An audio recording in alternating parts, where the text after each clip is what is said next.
Eliot Chapel. I'm Trina Marlowe, a second-gen founding member of this church, and today I have the privilege to serve you along with fellow member Paul Markowitz.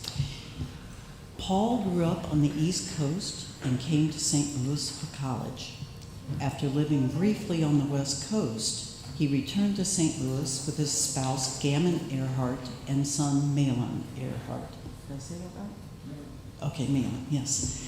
Many of you have no doubt seen Paul at church here, as they are active in the RE program and out at Berkeley. Beyond his time at Eliot, Paul works in the semiconductor industry, specializing in patents. Today marks Paul's first time in our pulpit with a sermon he wrote as part of his participation in Reverend Krista's recent workshop entitled, "So You Think You Can Preach?" Side note, he didn't realize that the workshop came with the expectation to actually give a sermon. But he's bravely stepped up as the first participant to do so. We'll enjoy other participants this summer, including Paul's spouse, Gammon, who's preaching next week. Let's take a moment to welcome our visitors and friends, including those in the balcony. Look around, give people a smile. It's good to be together in this sacred time and space. If you're new or newish and you'd like to connect and learn more, please see our greeters and be sure to join us afterwards in Adams Hall, just out these doors and to the left. There you'll find coffee, conversation, plus a little something extra this morning. Stop by Eliot's partner church tables for a taste of some special foods that reflect our decades-old relationship with our partner church in the Transylvania village of Narod St. Martin. A visit to the village is being planned for fall 2025, and I know from previous trips there. 24. Yes, year. Yeah, thank you. I love you guys.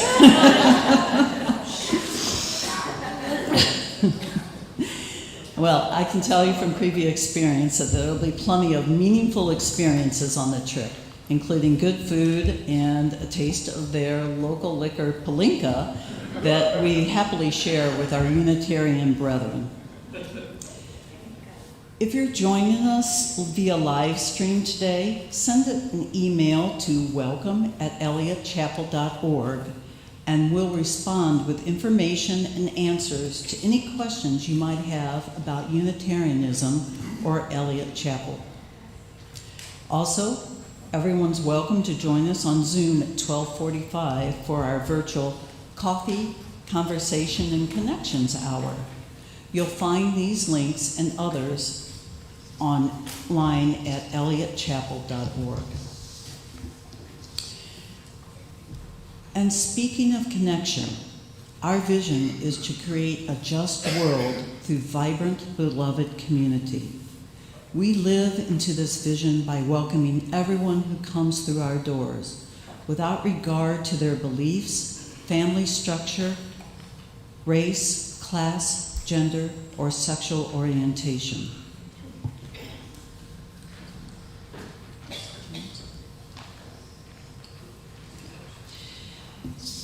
In our UU tradition, the flaming chalice is our most cherished symbol. The bowl represents beloved community, and the flame is the spark of the divine that burns in each of our hearts. Please join me in reciting our covenant as printed in the order of service.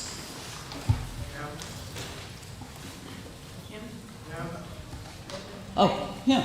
We have a hymn. 3. Thank you. I'm just telling you up front. I'm not all together this morning, so I welcome the help. Thank you. So our hymn this morning is De Colores, which is 305. We're going to sing the first 2 verses and then the verse in Spanish.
Now, please join me in the reciting of our covenant as printed in the order of service. As a free congregation, we promise to one another our mutual trust and support. To create beloved community, we promise to be kinder to each other than we have to be. To listen fully to each other with an open mind and heart. To speak responsibly and respectfully, and to find ways to improve our church for all members and friends.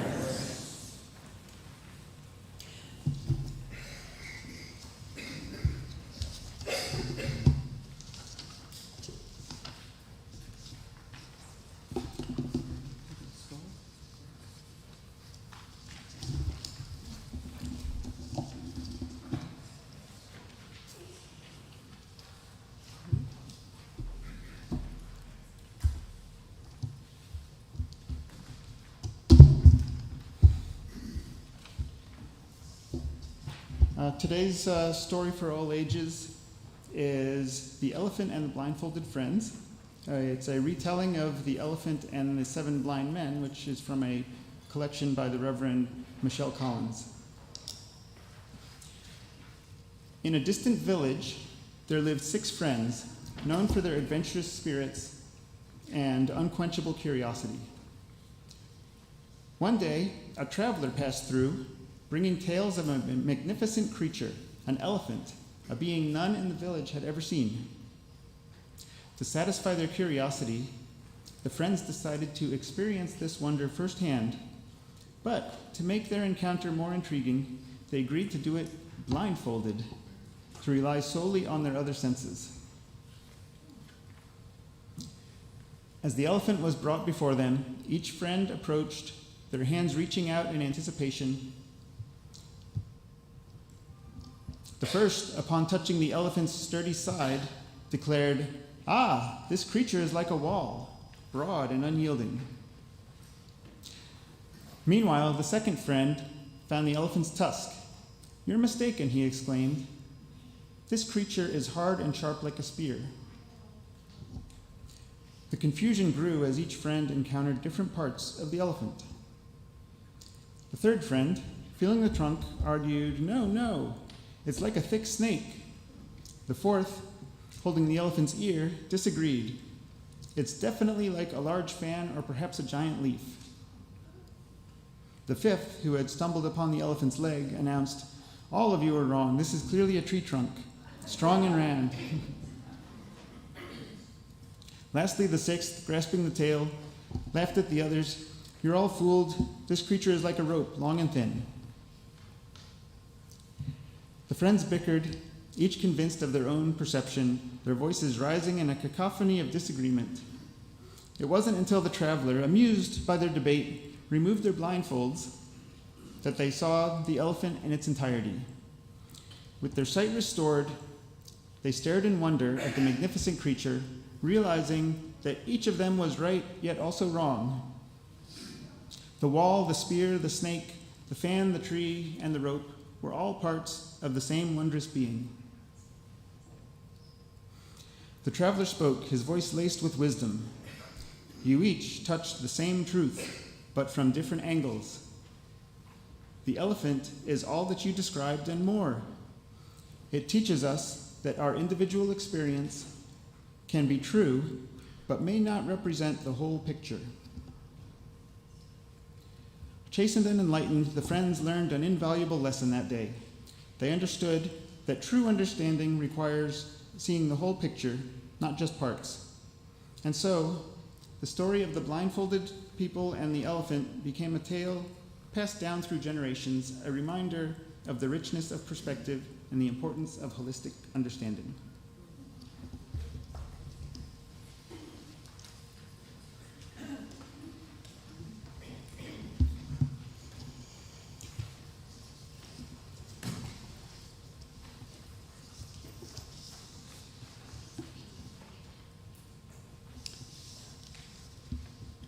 I invite you now into the spirit of prayer and meditation.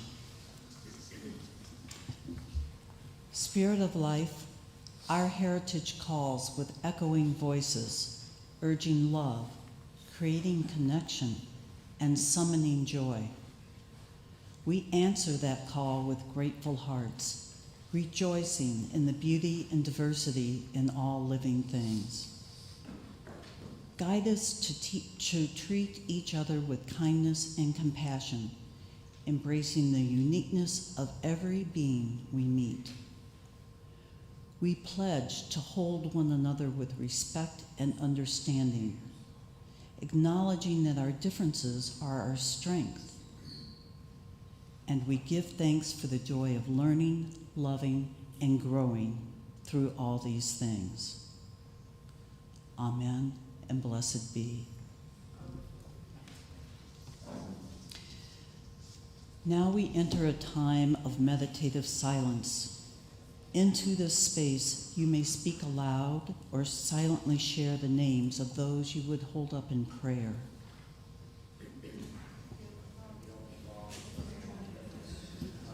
What am I doing wrong? Reading. Message.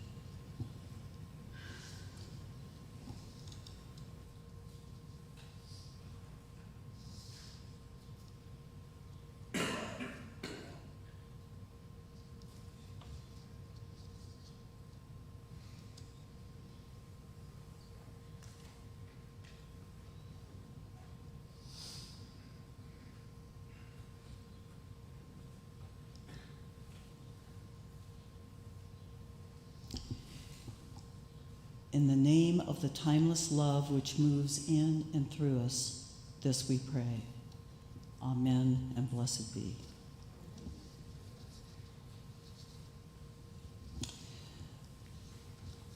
Please remain seated for our meditative hymn number 323, Break Not the Circle.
Eliot exists because of the generous people dedicated to the community around us.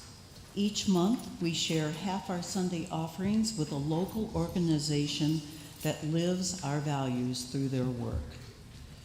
During the month of June, our donations will go to the Prison Performing Arts Organization. For over 2 decades, this nonprofit has worked with local detention facilities, helping prisoners, returning citizens, and justice-involved youth build their second acts in life through engagement with the arts. In addition, their website notes, the offices of Prison Performing Arts and the 8 facilities they serve are located on ancestral lands of the Osage, Missouri, and Illini peoples who were removed from this land unjustly, and we in this community are the beneficiaries of that removal. Indigenous peoples have inhabited Missouri since time immemorial, and currently there are over 183,000 Native Americans living in this state. We honor them as we live, work, and study today. Let our generosity reflect our appreciation for this important work.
Please join me in dedicating these gifts with the words printed in your order of service.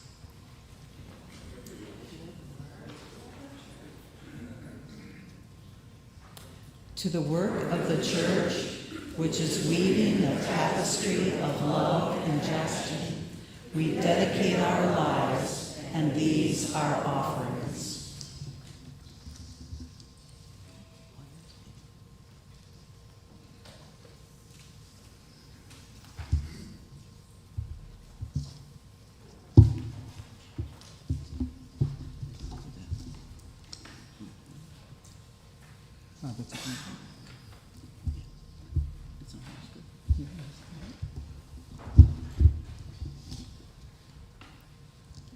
Welcome to Amateur Hour.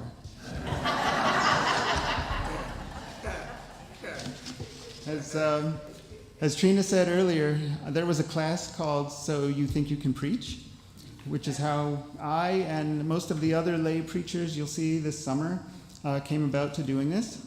Well, now it's the summer of the Eliot year, and we're here. I'm proud to kick this off. Hopefully I set the initial bar reasonably. I know it won't be too high, but the other preachers who go after me will raise it in their own way. I'm Paul Markowitz. I've been a member of Eliot since the late aughts. My wife, Gammon Earhart, is also a member. We have a 20-year-old son, also Malin, who grew up in the RE program. This experience of preparing to preach, Trina kind of alluded to this before. It's not been quite what I expected. My wife saw this class opportunity, which she was interested in, and I was interested too, perhaps a chance to try some public speaking. And like Trina said, I didn't realize at first that ultimately the class would put me here actually preaching in front of the congregation. So, hello. Though that became apparent early in the series of classes, and now it's an exciting twist for me. So, for better or worse, here I am. My sermon today is on the importance of pluralism, as you can see in the title. In class, toward choosing a topic, we started by considering the roots and core values of Unitarian Universalism to focus on something that spoke to each of us. For me, that was pluralism. That is, to me, the idea, first of all, that we expect diversity in people, life experiences, beliefs, and values. Second, we don't merely accept that diversity, we welcome it. We learn from the differences and the different perspectives, and we give everyone a seat at the table. And third, we have the humility to know that we can't possibly know or understand everything about those differences and those who are a product of different life experiences than our own. We welcome the differences, even if we struggle or fail to understand them. So the task that I thought I was taking on, and this changed, so don't get your hopes up, was to present some new thoughts on the matter of pluralism in our religion, something wise, brilliant, visionary. I won't say much more on that again. I don't want to get your hopes up. And that's not quite how it turned out. Imagine my surprise when I looked for some resources, sermon seeds, and I found that wait a minute, we're Unitarian Universalists. Pluralism is a core value already, and it's been spoken about by ministers, other wise people. There's even a key part of the Article 2 revision to be voted on by the UUA later this month is about more explicitly mentioning pluralism. So this has been talked about and written about for years. So it seems like there are no new ideas left, is how it looked like when I was approaching this. I thought maybe I could talk about, nope, someone's already written 22 paragraphs on that. Or maybe, nope, 3 books on that exact topic. So as an update to this is my modified task now, I'll present some profound ideas from others on the topic and importance of pluralism. And hopefully give a slightly different perspective on it, which may be interesting and helpful.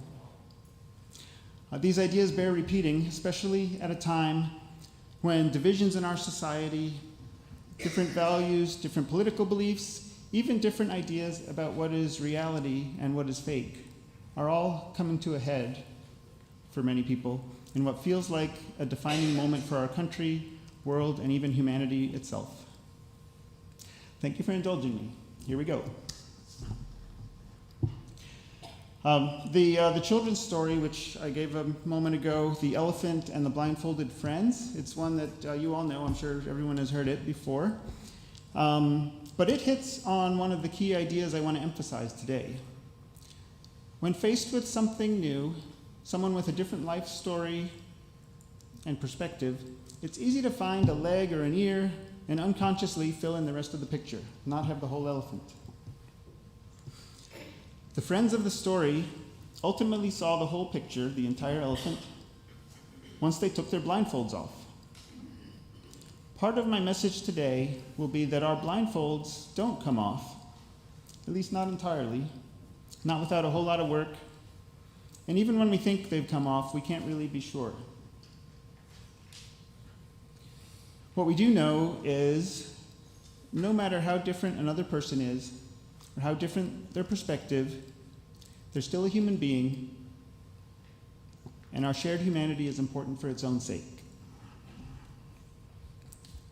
I'm going to do another blindfold exercise. This is maybe a little provocative. I'm really trying to avoid being political on particular issues here, but this will be fun. I'm going to describe, without telling you who it is yet, a certain former U.S. president, starting fully blindfolded, and then we'll take off some blindfolds one by one and see if we're thinking of the same person. All right, first blindfold. This former president won the presidency with a minority of the popular vote. Okay, one blindfold's off. That could be a number of people, though. Prior to his election, he had a history of hanging out with people who believed or advocated for racial and other minorities to be treated as second-class persons or even worse. So there's another blindfold down. Unfortunately, that could still probably be a lot of former presidents. The country was already strongly divided politically before this president was elected, and rapidly grew even more divided after his election. So there's another blindfold off, but that still may not narrow things as much as we would like it to. Division kind of seems like the American way for most of our history. Many of this former president's followers thought of him as something of a savior, and now many think he was the greatest president this country has ever had. Okay, we might narrow it a little bit now. And many of those who were against him thought he was ruining the principles that this country was founded on. Okay, now to take the last, or not really the last, but the biggest blindfold maybe off. Of course, you already know who this is, or do you? The former president is, we don't have a drum, but drum roll.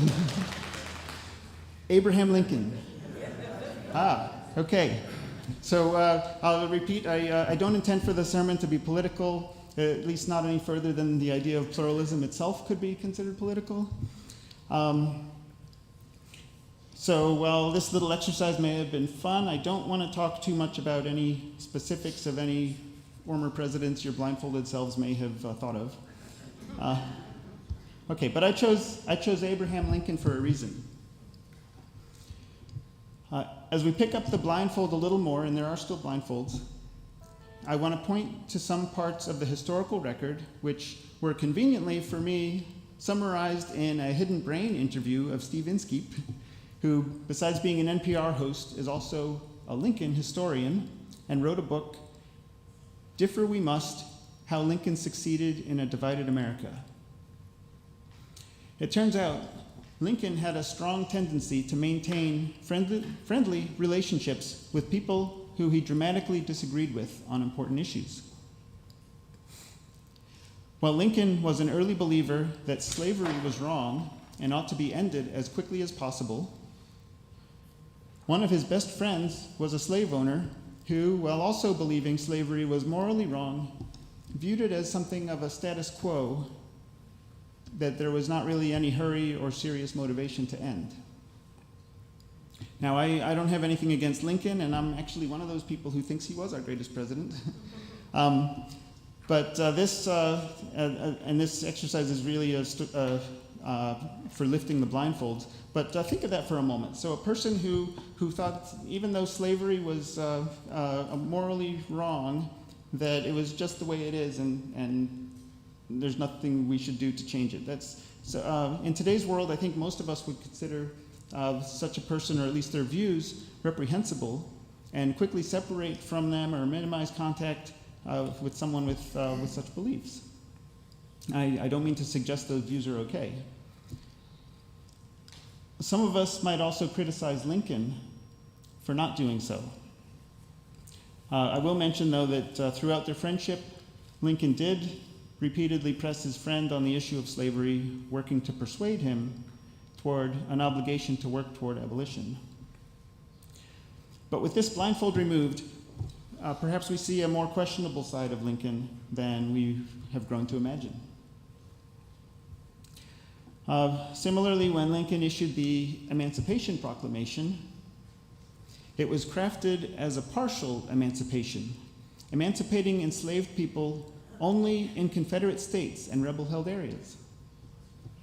It didn't free a single person in Union-held territory, and even in rebel territory, since it applied only to areas out of Union control. The Union didn't control those areas. So it effectively didn't emancipate anyone, at least not until the Union advanced into those areas. Was this just lip service by Lincoln? As he surely believed slavery should be ended as soon as possible, why not then and there? Well, we'll continue pulling back the blindfold, and we'll see a little more of this picture. We know how this ended. The Union won the Civil War. The 13th Constitutional Amendment eventually made slavery illegal everywhere. And just a side note, I'll point out that, for the record, slavery is not a completely closed issue. There are some modern forms that persist even today, both illicit forms like human trafficking and legal ones like some prison labor. Anyway, Lincoln was a pragmatist, and he couldn't risk losing the support of border states like Missouri and Maryland and some others, which still allowed slavery but remained in the Union. Whether this was by design or just how it turned out, Lincoln took measured steps toward ending slavery, even though a purist moral imperative might call for immediate emancipation everywhere. It's similar for his friendships with people not as ardent about abolition as he was. These friendships and his willingness to engage with others of very different beliefs and values earned him many votes from people who disagreed with him on this and other issues, as he was elected to the Illinois and federal legislatures. Gareth Gwynn, an author and leadership coach and self-described advocate for sociocultural transformation, said, "Once we reckon with the paradox of how the perceived other is both distinct and a direct reflection of us, then we see ourselves in that mirror. We see everyone and everything as reflecting an aspect of ourself that we get to reclaim. Those we might have judged become guideposts for our own liberation. Our triggers become welcome signs that we have rejected something inside us. The idea that you're either with us or against us is a limiting lens that perpetuates humanity's suffering. The recognition that you are us, that everyone is us, allows our self-love to humanize others into belonging."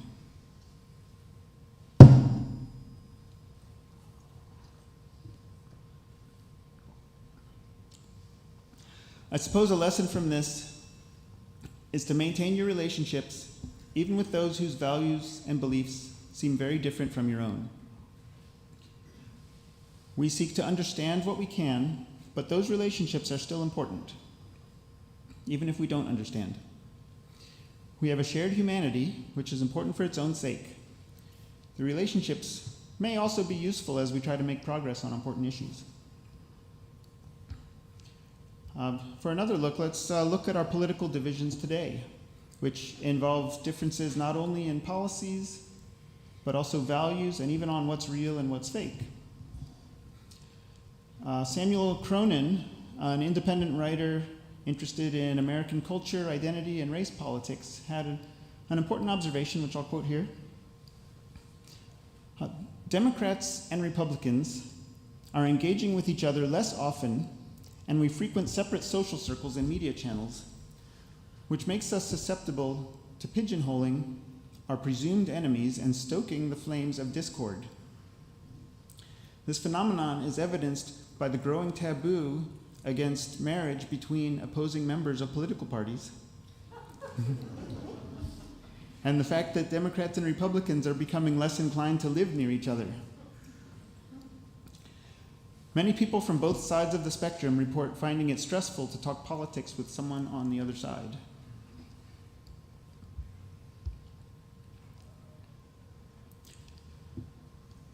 So study after study shows that the political polarization we experience is correlated strongly with other things. Where we live, like Cronin pointed out. Also things like our religions and even the TV shows we like to watch and the kinds of foods we're willing to try. There's even a quiz on Upworthy that gives you 27 non-political questions about things like foods and things that gross you out that can predict how liberal or conservative you are and whether you're a Republican or Democrat. If you want to take it, just search for Upworthy non-political questions. Again, I mentioned before, trying to avoid the merits of purely political questions as far as I can. I think most of us in this congregation tend to fall on one side of the divide over what is reality and what is fake. And I think we tend to fall on the side where facts are determined in ways that have been established for hundreds of years.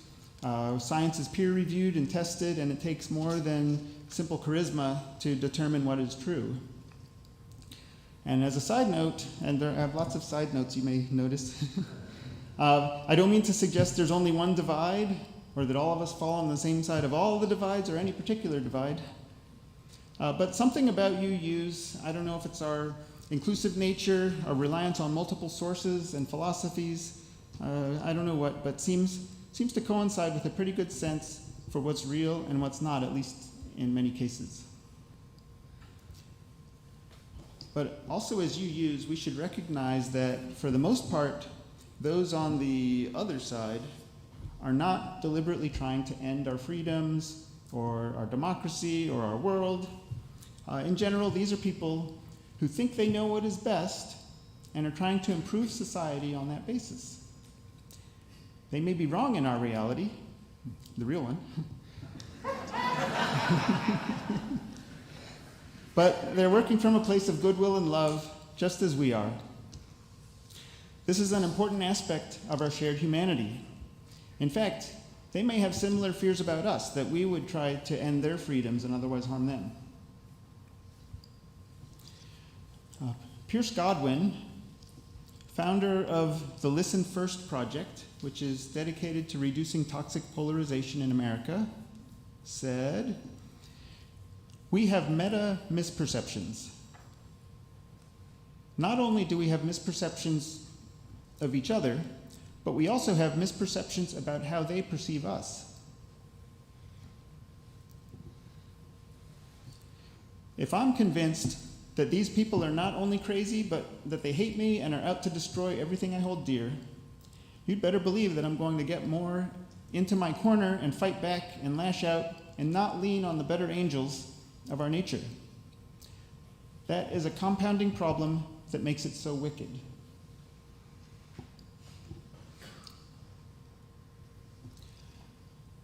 And these misperceptions that Godwin speaks of are additional blindfolds, in my view, that are difficult to remove but prevent us from seeing the whole elephant. Whether we can see through them or not, it's helpful to realize that those blindfolds exist and that they may be impairing our vision. We don't want to harm each other. I suppose there are exceptions, and I don't mean to make this an exercise in both sidesism, but almost certainly there are people on both sides of each divide who see the other side as the enemy and are motivated to harm them rather than to help their own side. I don't mean to accuse anyone of that, but I'm sure a lot of us recognize the temptation and know someone who may seem so motivated. I like to think it's a small proportion, though. So when your neighbor or your uncle comes for Thanksgiving or wherever you may meet someone from the other side, recognize that they probably don't want to make you suffer.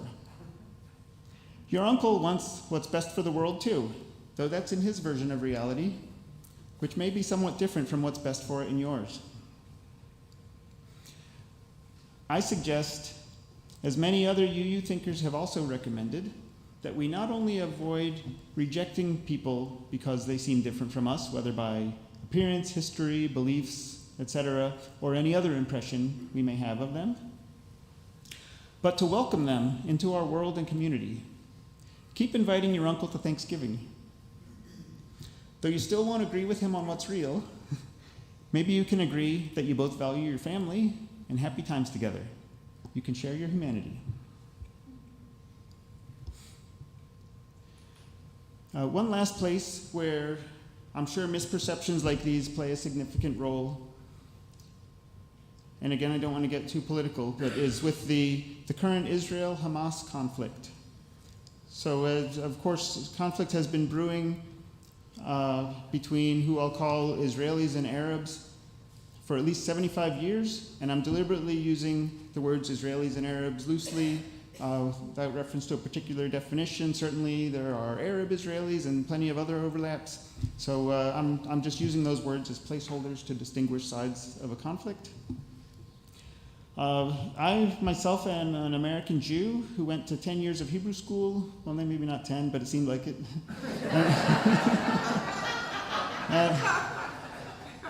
And then college at WashU. I won't say how many years there. I know there's quite a lot of diversity among people who call themselves or who others would recognize as Jews, both Israeli Jews and Jews in the rest of the world. I know there are Jews and Israeli Jews who fall on both sides of the conflicts, at least in some regard, and I'm sure it's similar for Arabs, including Israeli Arabs. Again, I keep pushing this, or at least trying to push aside this political idea. I don't mean to take a position on who's right or wrong, either in the Israel-Hamas conflict or in any of the other Arab-Israeli conflicts, or what historical actions, events, or suffering may have led to current events. I mention these conflicts just because they exist, and because of the blindfolds that are no doubt involved. In such a divided and adversarial relationship, going on for so long, there are certainly misperceptions that are perpetuated through generations, maybe deliberately, maybe accidentally, but definitely telling a more simplistic story than the actual truth. These misconceptions or blindfolds may be among the most difficult to remove or even to recognize as present. But I believe they tend to perpetuate the conflicts. Of course, I'd like to offer a solution, but I can't. For now, I'll quote John Lennon. Imagine nothing to kill or die for. Imagine all the people living life in peace. So wrapping up, I'll repeat what I said at the beginning about pluralism. To me, pluralism is the idea that, first of all, we expect diversity in people, life experiences, beliefs, and values. Second, we don't merely accept that diversity, we welcome it. We learn from the differences and the different perspectives, and we give everyone a seat at the table. And third, we have the humility to know that we can't possibly know or understand everything about those differences and those who are a product of different experiences than our own. There are blindfolds. Some we know about, some we don't. We welcome the differences, even as we may struggle or fail to understand them. Our goal, as I've been alluding to in this sermon, is to recognize the blindfolds, strive to remove them when we can, and be open to the possibility that there are more blindfolds that we're unaware of. Embrace those who seem to be different from us, knowing that at the very least we have a shared humanity that's worth celebrating. Thank you for your ears.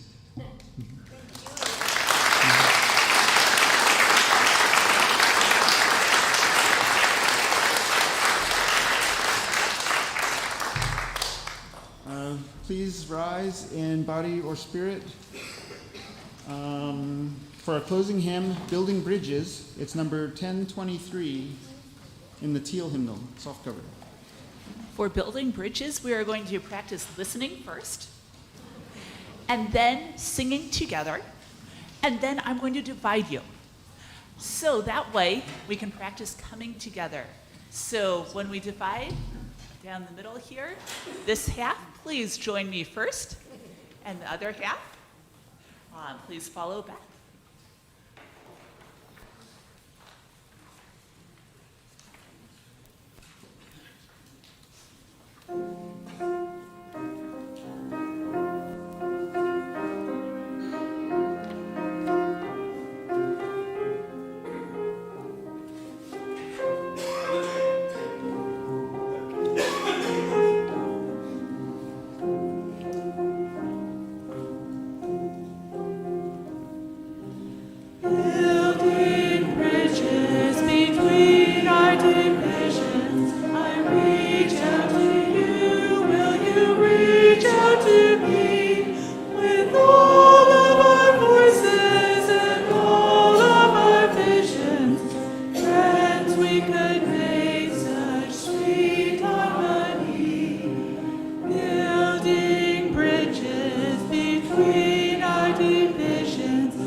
Please take hands with your neighbors. Smile at your neighbors.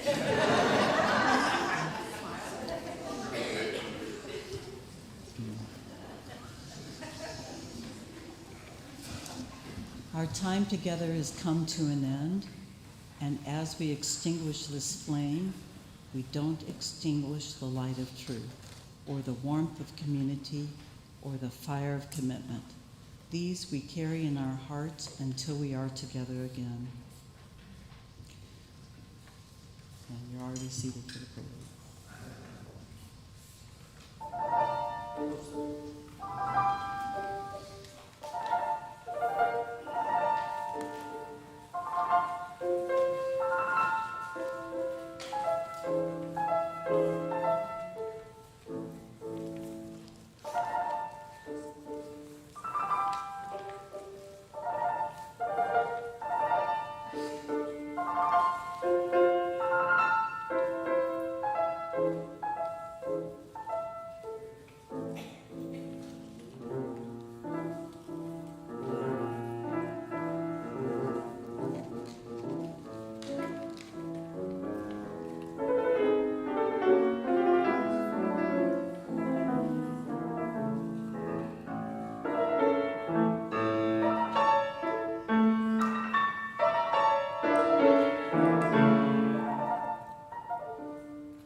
Go forth in peace and build some bridges.